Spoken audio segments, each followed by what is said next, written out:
আমাদের দেশে যারা ক্ষমতা থেকে বিদায় হয় তাদের হাজার হাজার কোটি টাকার মালিক হয়ে বিদায় হয়। আমরা এর পরিবর্তন চাই, কি বলেন?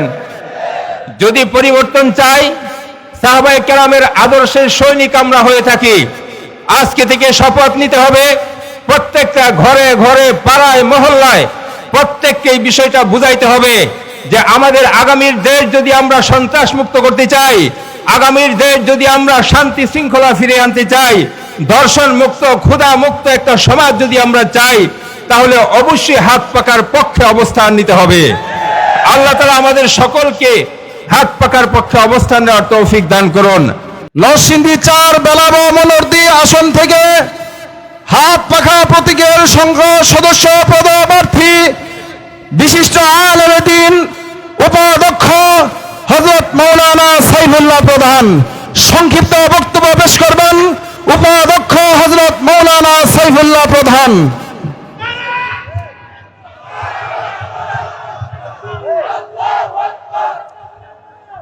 আসসালামু আলাইকুম ওয়া রাহমাতুল্লাহ। আলহামদুলিল্লাহি রাব্বিল আলামিন ওয়াসসালাতু ওয়াসসালামু আলা সাইয়্যিদিল আমবিয়া ওয়াল মুরসালিন ওয়া আলা আলিহি ওয়া আসহাবিহি আজমাইন। আউযু বিল্লাহি মিনাশ শাইতানির রাজীম। বিসমিল্লাহির রহমানির রহিম। ওয়াকুল জাআল হক ওয়া যাহাকাল বাতিল ইন্নাল বাতিলা কানা যাহুকা। আলহামদুলিল্লাহ, আল্লাহ তাআলার লাখো কোটি শুকরিয়া, তিনি আমাদেরকে ভালো রেখেছেন, সুস্থ রেখেছেন, আজকের এই গণসমাবেশে আসার ও বসার তৌফিক দান করেছেন। আমরা সকলেই বলি আলহামদুলিল্লাহ। আজকের এই গণসমাবেশের মাননীয় সভাপতি উপস্থিত আছেন, আমাদের প্রধান অতিথি মুফতি সৈয়দ মুহাম্মদ ফয়জুল করিম শাইখে চরমনাই, উপস্থিত আছেন আপামর সংগ্রামী সৈনিক বৃন্দ। আল্লাহ তাআলার শুকরিয়া জ্ঞাপন করছি যে পীর সাহেব চরমনাইয়ের নেতৃত্বে একটি চোখের ক্ষুধাহীন নেতৃত্ব আমরা পেয়েছি। আমরা দেখেছি ইতিপূর্বে যারা ক্ষমতায় এসেছিলেন তাদের ছিল চোখে ক্ষুধা, পেটে নয়। খেতে পারবে এক প্লেট, কিন্তু হাজার হাজার কোটি টাকা তাদের লাগবে। কিন্তু আমাদের নেতৃবৃন্দ চোখে কোনো খিদা নেই, সাহাবায়ে কেরামের মধ্যে তাদের পেটে খিদা আছে।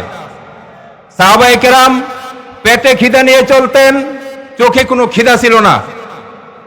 এই জন্য তারা সোনার দেশ, সোনার একটা পৃথিবী তারা উপহার দিতে পেরেছিলেন। যেই হযরত উমর রাদিয়াল্লাহু তাআলা আনহু ছিলেন অর্ধজাহানের খলিফা, তিনার ইন্তেকালের পরে ওনার পরিবার লালন পালনের জন্য সরকারি কোষাগার থেকে ভাতা দিতে হয়েছে। দেখেন কত বড় ধনী লোক ছিলেন তিনি। আর আজকে দিনে দেখা যায় আমাদের দেশে যারা ক্ষমতা থেকে বিদায় হয় তাদের হাজার হাজার কোটি টাকার মালিক হয়ে বিদায় হয়।